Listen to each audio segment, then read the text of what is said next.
మరో బ్రేకింగ్ చూస్తున్నాం. వరంగల్ జిల్లా తోపనపల్లి వద్ద ఆర్టీసీ బస్సు వరద నీటిలో చిక్కుకుంది. సమీపంలోని తోపనపల్లి చెరువు ఒక్కసారిగా పొంగడంతో కట్టపై వరద నీరు ముంచెత్తింది. దీంతో ఆ నీటిలోనే ఆర్టీసీ బస్సు చిక్కుకుపోయింది. ఫలితంగా రాత్రంతా ప్రయాణికులు బస్సులోనే ఉన్నారు. తమను కాపాడాలని బంధువులకు, అధికారులకు సమాచారం అందించారు. వరద నీరు ముంచెత్తడంతో ఎటు వెళ్లలేని పరిస్థితిలో ఉన్నారు.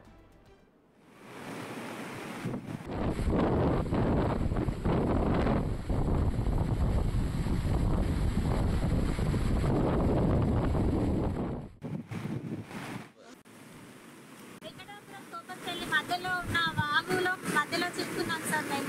మాకు తొందరగా హెల్ప్ చేయండి సార్. నిన్న నైట్ నుంచి మేము ఇబ్బంది పడుతున్నాం సార్ బస్సులో. అట్లాగే ఉన్నాం, చిన్నపిల్లలు, పెద్దవారు ఉన్నారు, అందరు ఉన్నారు. మాకు ఇమీడియట్గా హెల్ప్ చేయండి సార్. కొంచెం నైట్ నుంచి వాటర్ కూడా లేదు సార్ కనీసం మాకు తాగనీకి. ఇప్పుడు చూసాం కదా సార్, ఇక్కడ మేము చిక్కుకుపోయినాం. మాకు ఈ ముందున్న దాని దగ్గర నుంచి మాకు ఏమైనా హెల్ప్ రావచ్చు. ఇక దీనిపై మరింత సమాచారాన్ని వరంగల్ నుంచి మా ప్రతినిధి వేణు లైవ్ ద్వారా అందిస్తారు. వేణు, చెప్పండి, ప్రస్తుతం వరంగల్లో పరిస్థితి ఎలా ఉంది? అలాగే చూసుకుంటే ఒక బస్సు కూడా ఎటు వెళ్ళలేని పరిస్థితుల్లో అయితే రోడ్డుపైన నిలిచిపోయిన పరిస్థితి నెలకొంది. మరి ఇటు ప్రయాణికులు కూడా ఇబ్బందులు పడుతున్నారు. మరి వారికి సంబంధించి ఇటు అధికారులు ఏమైనా స్పందించారా ఈ సమస్యకి సంబంధించి? ఇటు ప్రయాణికుల్ని ఇక్కడి వరకు తరలిస్తున్నారు అనుకోవచ్చు వేణు.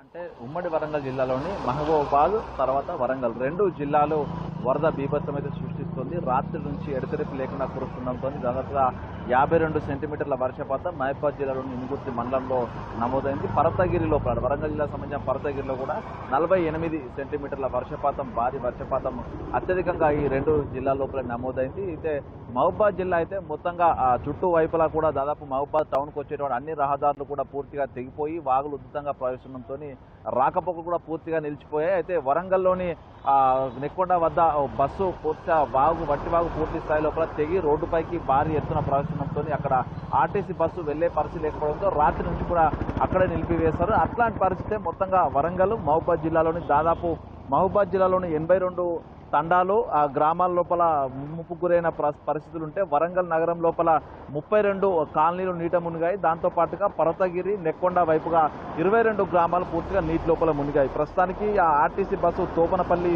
చెరువు దగ్గర ఆర్టీసీ బస్సును ఉన్నటువంటి ప్రయాణికులను సురక్షిత ప్రాంతాన్ని చేరవేసేందుకు డిఆర్ఎఫ్ టీమ్స్ వరంగల్ నుంచి ప్రత్యేక టీమ్స్ కూడా అక్కడికి వెళ్ళాయి. వారిని త్వరలోనే ఆ సురక్షిత ప్రాంతాలకు తరలిస్తామంటూ కూడా అధికారులు చెప్తున్నారు. ఇక ప్రధానంగా చూసుకుంటే మహబూబాబాద్ జిల్లా అత్యధికంగా ఒక ప్రళయం మాదిరిగా వర్షము మహబూబాబాద్ జిల్లా లోపల తీవ్ర ప్రతాపం అయితే చూపుతుంది. అందులో నెల్లికుదురు, తొర్రూరు మండలాలు, కేసముద్రం మండలాలు అయితే భారీ స్థాయి లోపల వరద నీటితోని గ్రామాలే ముంపు గురవుతున్న పరిస్థితి కనిపిస్తోంది. ఇక గ్రామాలు తండాలో ఉన్నటువంటి ప్రజలందరూ కూడా పూర్తిగా తమ స్లాబ్ల మీదకి ఎక్కి మరి ప్రాణాలు కాపాడుకుంటూ కొంతమంది అక్కడి నుంచి ఆడియో వాయిస్లు కూడా అధికారులకు పంపిస్తున్నారు. తమను కాపాడండి, చనిపోయే పరిస్థితిలో ఉన్నామంటూ కూడా అంతటి భీకర పరిస్థితులు మహబూబాబాద్ జిల్లా లోపల కనిపిస్తూ ఉన్నాయి. దీంతో పాటు తొర్రూరు లోపల పెద్ద చెరువు పూర్తిగా మత్తడి పడింది. అది తెగే పరిస్థితి ప్రమాద స్థాయి కూడా చేరుతుంది. అంటే ఆ చెరువు కనుక తెగితే తొర్రూరు టౌన్ లోపల దాదాపు 30 నుంచి 40 వేల మందిని పూర్తి అక్కడి నుంచి సురక్షిత తరలించిన పరిస్థితి. అంటే ఆ స్థాయి లోపల భీకర వర్షము, వరదలు అయితే ఇంకా కొనసాగుతూనే ఉన్నాయి. అయితే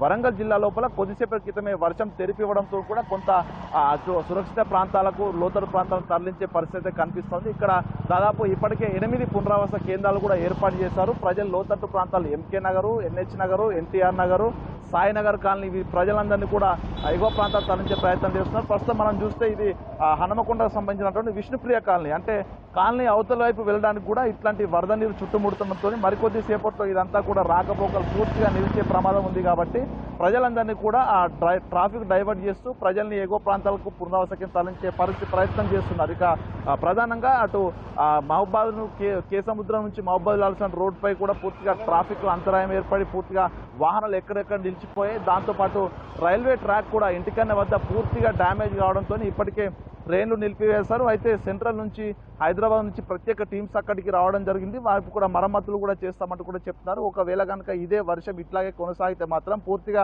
అటు రైల్వే వ్యవస్థ ఇప్పటికే దెబ్బతింది, దాంతోపాటు రవాణా వ్యవస్థ కూడా పూర్తిగా దెబ్బతింది. ఇక ప్రజలకు రాత్రి నుంచి కూడా ఆ తిండి దొరకని పరిస్థితి, మంచి దొరకని పరిస్థితి. సో 24 గంటల పాటు ఇదే కనుక పరిస్థితి కొనసాగితే భారీ స్థాయి లోపల ప్రజలు ఇబ్బందులు పడే అవకాశం అయితే కనిపిస్తోంది. మొత్తానికి డిఆర్ఎఫ్ టీంలన్నీ డిప్లాయ్ చేసినప్పటికీ, పునరావాస కేంద్రం ఏర్పాటు చేసినప్పటికీ కూడా సురక్షిత ప్రాంతాలకు తరలింపు చేయడము, అక్కడి నుంచి ప్రజల్ని చేరవేసే పరిస్థితి మాత్రం కొంత క్లిష్టతరమైన పరిస్థితి కూడుతుంది. ఎందుకంటే ఎటు చూసినా కూడా వర్షాలు, వరదలు పూర్తిగా రోడ్ల మీదకి వచ్చి ట్రాఫిక్ అంతరాయం కలుగుతుంది. అదేవిధంగా చెరువులు, కుంటలు తెగే పరిస్థితి చేరుకొని ఊర్లకు ముంచెత్తే పరిస్థితి కనిపిస్తుంది. చూడాలి ఓవరాల్ గా వర్షం ఎడితెరిపిస్తే తప్ప, కొంత శాంతించి ఇస్తేనే తప్ప ప్రజలు కొంచెం వాళ్ళంతే ఈ యొక్క ప్రమాదం నుంచి బయటపడే పరిస్థితి కనిపించట్లేదు. Prasanna, thank you Venu. Train నడతలేవు